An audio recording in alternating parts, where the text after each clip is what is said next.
تمام طلباء خوش آمدید ہے دوسرے کلاس میں۔ تو آج جو ہم لوگ پڑھیں گے شمالی ہندوستان کے صوفیہ اکرام کے بارے میں، جن میں سب سے پہلے جن کا نام آتا ہے ان کا نام حضرت خواجہ معین الدین چشتی رحمۃ اللہ علیہ۔ ان کی وفات 1235 میں ہوئی۔ ہندوستانی سرزمین پر اسلام کی تبلیغ کے لیے جو بزرگائے دین تشریف لائے، ان میں پہلا اور بڑا جو سب سے بڑا نام ہے حضرت خواجہ معین الدین چشتی رحمۃ اللہ علیہ کا۔ وہ ہندوستان کے بزرگائے دین میں اعلیٰ مقام رکھتے تھے۔ آپ نے راجستھان کے شہر اجمیر میں تبلیغ اسلام کا ایک مستقل نظام قائم کیا تھا۔ ہندوستان کے دیگر مراکز میں بھی اس کے تحت آتے تھے۔ آپ نے اپنے اخلاق حسنہ اور اپنے عمل سے عوام کو متاثر کیا اور دس و ترس کا کام کیا۔ آپ کے اعلیٰ اخلاق و بلند کردار کو دیکھ کر ہی لاکھوں لوگوں نے اسلام قبول کیا اور آپ کو خواجہ غریب نواز کے لقب سے سرفراز کیا۔ مولوی عبدالحق نے حضرت خواجہ معین الدین چشتی کے متعلق لکھتے ہیں، باوجود تلاش کے ہم حضرت خواجہ معین الدین چشتی قدوس اور عزیز کا کوئی معتبر قول ہندی زبان میں نہیں ملا، لیکن ان کی عالمگیر مقبولیت کو دیکھتے ہوئے یقینی امر ہے کہ وہ ہندی زبان سے ضرور واقف تھے، کیونکہ وہ ہندو بھی مسلمانوں سے کم ان کے معتقد نہیں تھے۔ ہندو ولی کی ترکیب اور غریب نواز کا لقب ان کی عام مقبولیت کی شہادت دے رہے ہیں، جو بہت ہی مشہور نام ہے۔ اس کے علاوہ بھی اور ہے، ان میں دوسرا نام شیخ حمید فرید الدین شکرگنج کا ہے، حضرت شیخ فرید الدین شکرگنج کا، جن کی وفات 1265 میں ہوئی۔ اردو اور پنجابی کے ابتدائی دور میں جس بزرگ کے اقوال اور کلام ملتے ہیں، ان میں ایک اہم نام شیخ بابا فرید الدین شکرگنج کا ہے۔ ان کا کلام سکھ مذہب کی مقدس کتاب گرو گرنتھ صاحب میں بھی موجود ہے۔ شیخ فرید الدین شکرگنج ایک جین عالم اور صوفی تھے۔ آپ حضرت قطب الدین بختیار کاکی کے مرید خلقہ میں ممتاز مقام رکھتے تھے۔ آپ کی شاعری کا سراغ مختلف بیانوں سے بھی ملا، چنانچہ مولوی عبدالحق کو ایک پرانی بیان میں ایک نظم ملی جو انہوں نے اپنی شاہ آفاق کتاب اردو کی ابتدائی نشو و نما میں صوفیہ کرام کا کام میں شامل کی۔ نظم ذیل ہے، درذیل کی جا رہی ہے۔ ان کی نظم ہے، تن دھونے سے دل جو ہوتا پوک، پیش رو اصفیاء کے ہوتے غوق، ریش سبلت سے گر برے ہوتے بوق، رواں سے نہ کوئی بڑے ہوتے، خاک لانے سے اگر خدا پائے، گائے بیلا بھی وسیلہ ہو جائے، گوری میں اگر خدا ملتا، گو سے چوہیا حقزا کوئی نہ وصل ہوتا۔ یہ ان کے متعلق تھی۔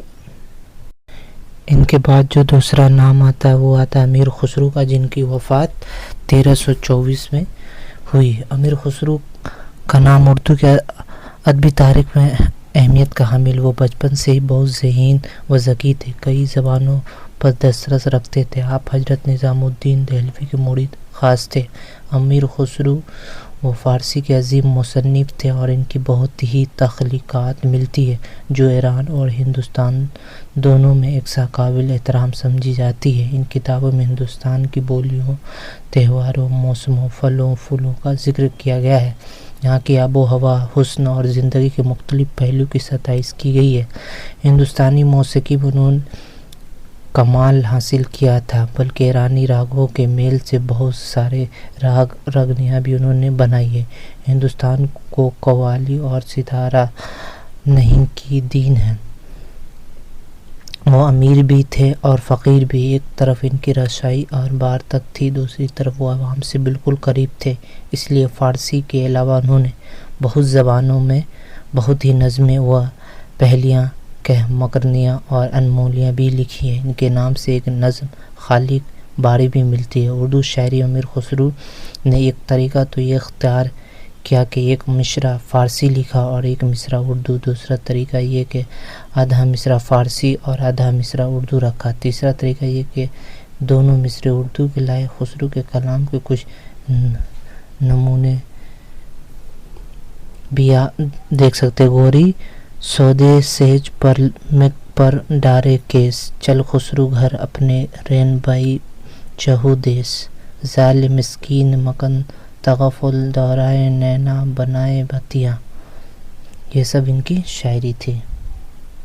ان کا ایک پہلیاں تھیں. بھلا تھا جب من کو بھایا, برا ہوا کچھ کام نہ آیا, خرو کہہ یا اوس کا ناؤ, بوجھے نہیں تو چھوڑے گاؤں. یہ امیر خسرو تھا. یہ ایگزام میں ایک دم آتے ہی آتا ہے. یہ سب امپورٹنٹ جو صوفیہ کرام ہیں ان کا میں بتا رہا ہوں. ان کے بعد جن کا نام آتا وہ حضرت شاہ برہان الدین غریب. ان کی وفات 1337 میں. آپ کے بھائی خواجہ منتجب الدین خد آباد میں خدمات انجام دے رہے تھے اور آپ حضرت نظام الدین اولیاء کی خدمت میں تھے. بھائی کی وفات کے بعد حضرت نظام الدین اولیاء نے آپ کو خلد آباد بھیجا. آپ نے یہاں تبلیغ دین کا کام سر انجام دیا اور خلد آباد میں ہی آپ کا مزار موجود ہے. ان کے بعد جو سب سے امپورٹنٹ صوفیہ کرام ان کا نام ہے برہان الدین جام. کسی زمانے میں بیجاپور میں ایک بہت بڑے ادیب اور شاعر صاحب برہان الدین جام موجود تھے جو شاہ میر ان جی کے فرز اور خلیفہ تھے اور اپنے باپ کے کام رشید و ہدایت اور تصنیف و تالیف میں ہم تھے. وہ خود بھی بہت بڑے صوفی اور شاعر تھے.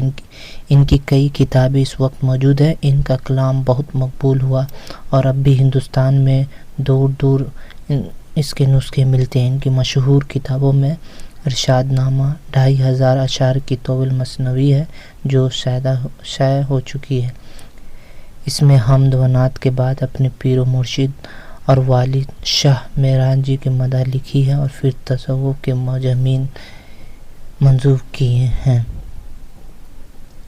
ان کے علاوہ جانب کی دوسری اردو نظموں میں بشارت الذکر, منفعت الایمان, وصیحت الہادی, نقطہ واحد, رموز و سالین وغیرہ شامل ہیں. انہوں نے دوہرے بھی لکھے تھے اور ان کی زبان پر برج بھاشا کا اثر بہت نمایاں ہے. یہ جو 4-5 شاعروں کو میں نے بتایا یہ سب بہت امپورٹنٹ ہے ایگزام کے لیے. تو ان کے بارے میں آپ جا کے مختلف کتابوں میں پڑھ سکتے ہیں اور جو ہم سمجھائیں اس سے بھی آپ اپنا دیکھ سکتے ہیں.